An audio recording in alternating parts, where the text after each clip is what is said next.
Selamat pagi Bapak dan para peserta kompetensi hari ini. Assalamualaikum warahmatullahi wabarakatuh. Salam sejahtera, salam sehat, salam kompetensi bagi kita semua. Jadi di pagi hari ini sebelum memulai pelatihan ini, saya akan memperkenalkan diri saya dulu. Tapi sebelum memperkenalkan diri, marilah kita berdoa dulu. Ya, kita mulai berdoa dari masing-masing kepercayaan masing-masing. Tapi kalau saya memulai dengan Islam, Al-Fatihah. Bismillahirrahmanirrahim. Alhamdulillahirabbil alamin, arrahmanirrahim, maliki yaumiddin. Iyyaka na'budu wa iyyaka nasta'in. Ihdinas siratal mustaqim. Siratal ladzina an'amta 'alaihim ghairil maghdubi 'alaihim waladdallin. Amin. Ya. Saya Bapak Ibu, saya perkenalkan, saya sebagai pengajar di pagi hari ini sebagai instruktur. Nama saya Agung Pribumi. Edukasi saya adalah saya dulu S2 di St. John's University. Saya bergerak di bidang transfer dana sebenarnya di tahun 2000, tapi tercatat di sini 2006 di Brunei Darussalam. Terus di 2007 dan sampai sekarang dari tahun 2000 saya juga sebagai komisaris di PT Sastrako, itu adalah perusahaan transfer dana non bank, dan 2023 juga sebagai komisioner and trainer di LPKAI, dan 2007 sampai sekarang saya sebagai presiden direktur di PT ARG, itu perusahaan transfer dana juga non bank, dan 2025 sebagai di Severa Cukai sebagai advisor. Nah, itu profil singkat saya, Bapak. Nah, sebelum kita memulai pelatihan di pagi hari ini, kita punya tata tertib, Bapak dan para peserta. Yang pertama, waktu jangan terlambat untuk memulai, ya. Karena yang kedua adalah ikuti tata tertib. Yang ketiga, menjaga ketenangan. Yang keempat, jangan lupa Bapak para peserta menulis nama, dan tolong telepon handphone di silent, ya.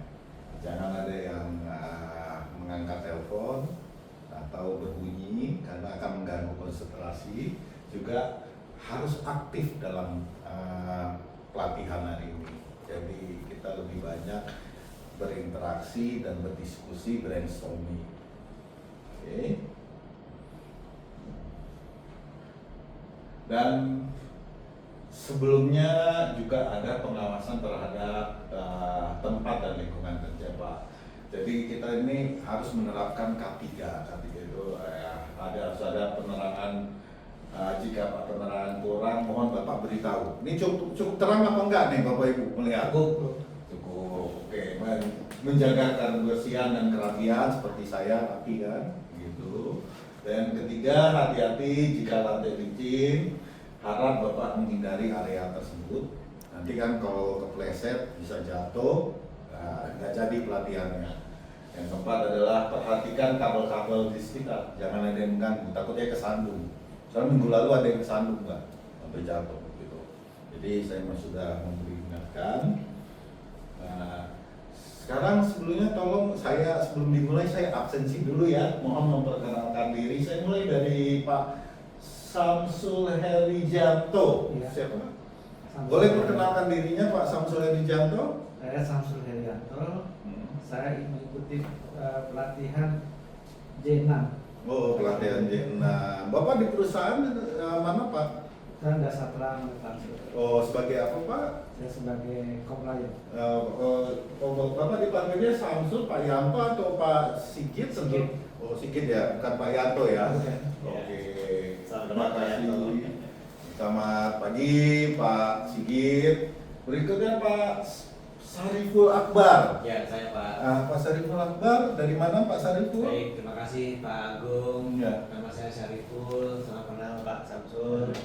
Saya Direktur PT ABC Pak. Saya di sini hadir untuk mengikuti pelatihan untuk mengetahui tata cara kelola perusahaan. Terima kasih Pak Agung. Oh, Pak Sariful dipanggilnya siapa Pak? Biar enak kita nih. Syariful Pak.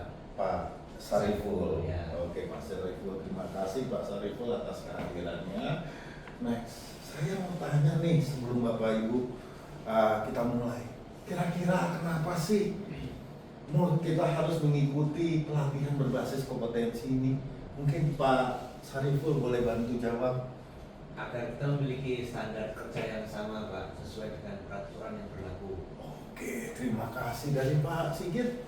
Agar semua yang ditetapkan oleh regulator diketahui dan dijalankan kompetensi. Oh, jadi dua-duanya sudah sangat benar bahwa memang kenapa kita perlu pelatihan berbasis kompetensi itu adalah yang pertama adalah aturannya dulu Pak. Aturannya ada di PBI SKSP sekarang yang baru Pak, PBI nomor 5 2024 kalau nggak salah ya, 2024. Bapak kan sebagai komisaris atau pejabat eksekutif dan atau direksi wajib. Dan tadi yang seperti Pak Sariful sampaikan tadi sebagai untuk supaya Mengetahui standar kerja yang sesuai dengan aturan dan aturan yang berlaku Pak. Berlaku dan bisa berdaya saing. Berdaya saing. Ya, terima kasih atas jawabannya. Next slide. Nah, ini pelatihan kita hari ini adalah mengenai menetapkan kebijakan operasional dan pengelolaan risiko dan pemrosesan transaksi transfer dana. Ya. Dan dibagi lagi melakukan evaluasi kebijakan operasional dan pengelolaan risiko pemrosesan transaksi transfer dana. Jadi, terus KUK-nya hasil evaluasi pedoman dan kegiatan operasional dan keadaan tidak normal dan darurat ditindaklanjuti prosedur yang berlaku. Kira-kira Bapak Ibu ada yang memahami nggak atau para peserta kenapa kita mempelajari pelatihan menetapkan kebijakan operasional dan mengevaluasi? Bisa membantu? Ya Pak, jadi posisi kami sebagai direktur itu harus mengetahui tentang kebijakan operasional. Mengapa? Karena kita yang tanggung jawab terhadap perusahaan itu sendiri. Jadi kita harus tahu arahan, bisa menetapkan kebijakan dan evaluasi tentang tata kelola perusahaan. Sangat bagus, super nih Pak ini. Ya, terima kasih Pak. Oke, karena sudah super kita next slide aja. Nih, bagaimana kita membuat laporan manajemen dan pengawasan komisaris. Karena kan selain direksi juga ada komisaris ya, Bapak Ibu. Nah,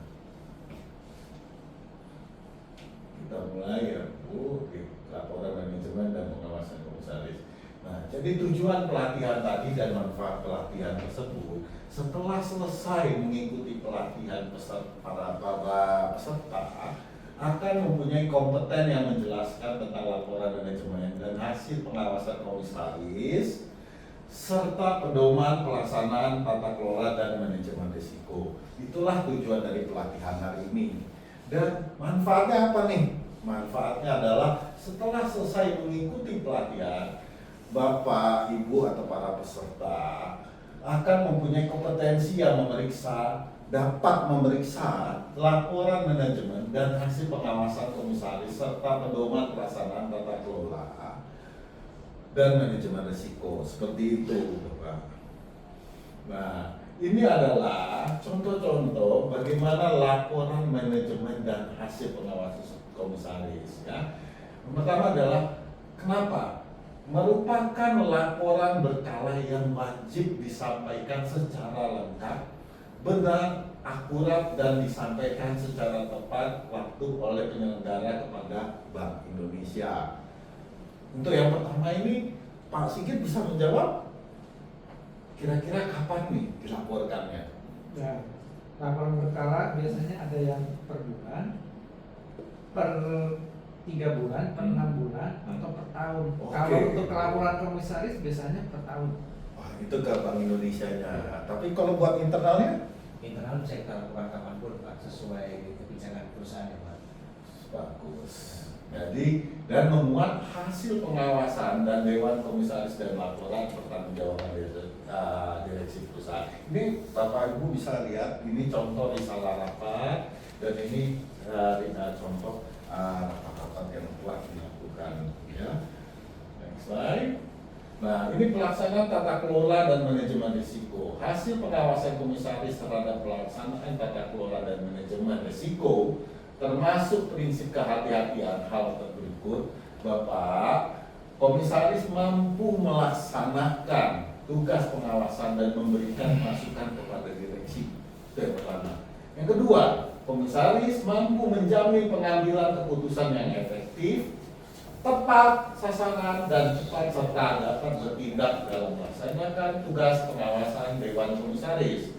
Yang ketiga, penyusunan laporan manajemen dan hasil pengawasan Dewan Komisaris. Dan keempat, memastikan direksi menindaklanjuti seluruh temuan dan rekomendasi dari audit internal dan eksternal. Jadi itulah pelaksanaan tata kelola manajemen risiko. Ya, Bapak Ibu harus ingat-ingat ya. Paham ya Bapak Ibu sejauh para peserta yang hadir sejauh ini? Oke. Nah, ini tadi belum ya. Ini pengawasan Dewan Komisaris. Belum ya tadi ya. Ini pengawasan Dewan Komisaris terhadap perkembangan bisnis. Penilaian Dewan Komisaris terhadap kondisi perekonomian terkini dan pengembangan industri. Hasil pengawasan Dewan Komisaris terhadap perkembangan bisnis. Yang ketiga adalah pandangan dari Dewan Komisaris untuk menolong penyedia jasa pembayaran agar menjadi lebih baik dan berkembang. Proses manajemen risk dan fungsi manajemen risk serta sumber daya manusia, yaitu memberikan edukasi dan sosialisasi. Ya. Bapak Ibu, boleh saya lanjut untuk contohnya? Apa ada pertanyaan? Belum ya?